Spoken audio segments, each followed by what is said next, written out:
Happy Memorial Day, guys. Hope everybody's enjoying their long weekend. But please take a moment to take a minute to be thankful for why we have this day. The point of this day, you know, it's not about, you know, enjoy your 3-day weekend like some pompous assholes in our White House seem to think. Not pointing any fingers, but that's a massive gash if I see. There I go again. But anyways, guys, seriously, take a minute to remember why we have this day. But anyway, how the hell is everybody doing? It's been far too long, way too long. And today what we're gonna do is we're actually gonna do a little piece of maintenance that I don't cover, because it's one of those things where it's like breathing. You know, you really shouldn't have to tell people how to do it, or to do it for that matter. They should just do it. However, this is probably one of the most neglected pieces of maintenance that anybody can do, and we're going to be doing it on all of the Duramaxes today, and we're going to be doing it on Sally as well. And that is our water and fuel separators on the air dogs on all of our trucks. Now again, every single truck here runs an air dog. I'm not sponsored by AirDog. I'm not paid to say any of this. However, AirDog, if somehow miraculously you ever see this video, I mean, I'll take some stickers. But anyway, let's go ahead and we'll jump into this, and I'll show you just how simple this is, but it's extremely overlooked. So we're gonna start with our girl Lola here. Then we're gonna move on to Lana, and then we're gonna hit our girl Leah Outback. So let's get into it. Real quick, before we get started, this job is actually really simple. You just need a container to catch the fuel in. I use my multi-tool, the pliers, to open up the valve, some gloves, and a couple rags.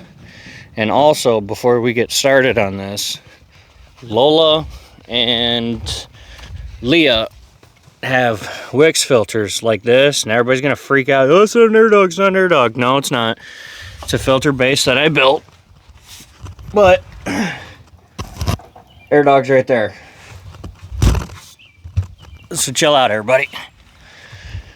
But our girl Lana and Sally, the 6-speed Cummins, they have AirDog 4Gs on them, so they have the AirDogs with the filters built into them. You can see her 4G there. Sally isn't here, but we will get to her when Mama comes back.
I know what you guys are thinking. Ray, thanks for wasting about 5 to 6 minutes of my life watching you unscrew a little valve on the bottom side of a filter.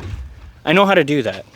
Yeah, that's true. You may know how to do that. The problem is, you guys don't do that. I challenge you. any of you out there, even though you're not on the market for a truck, hop on Marketplace and look them up. And if they show you a picture of the underside, if it's got a FAST or an air dog or what have you on it, look at how many of those filters are rusted to fuck. Because you guys will see something pretty like this. It's clean, slick wheels, yada yada yada. And you're like, oh man, it's pretty, I gotta buy it. And laugh at guys like me for buying a clapped out piece of shit like this, where the filters on it look brand new. And the fuel samples come back just as good as ever, and the CP3 is as strong as ever.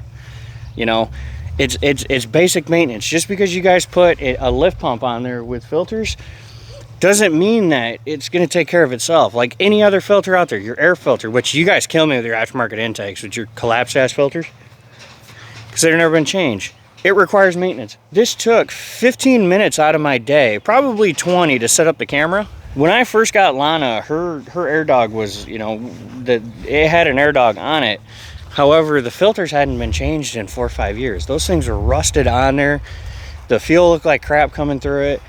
And that's just it. It's a metal can, and it's supposed to filter. It has metal inside of it.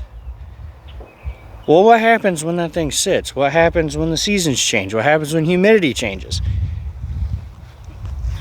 It's going to rust. It's going to create moisture. It's condensating. And it's going to push all that through your fuel system. Have you priced out a set of injectors? I recommend it. Have you priced out a CP3? Should probably look into it. Price out yourself another lift pump. Start adding that shit up. That's the whole purpose of this. Yeah, at some point they're all going to fail, but the thing is, you can prevent it, hence preventative maintenance. That's it. Like I'm saying, the lift pump, yes, it does help. The extra filtration, it does help. But like anything else, it still requires maintenance. You still have to take care of it. You know, like I'm saying, these parts, they're not cheap. The quality of fuel, it's not what it used to be. The quality of anything nowadays isn't what it used to be. I mean, hell, look at a fucking 2x4. Look at what you guys are paying for a 2x4, and it's not the quality that it was 15, 20 years ago. So, anyway, that's what I got for you guys. You know, like, comment, subscribe, all that fun stuff. Hopefully we'll be keeping videos going through. I'll show you why we've been scarce. But anyway, take care. God bless. Be good to one another. Remember what this weekend's about, guys. Don't be blind. Don't be stupid pigs. We'll see you guys. Take care.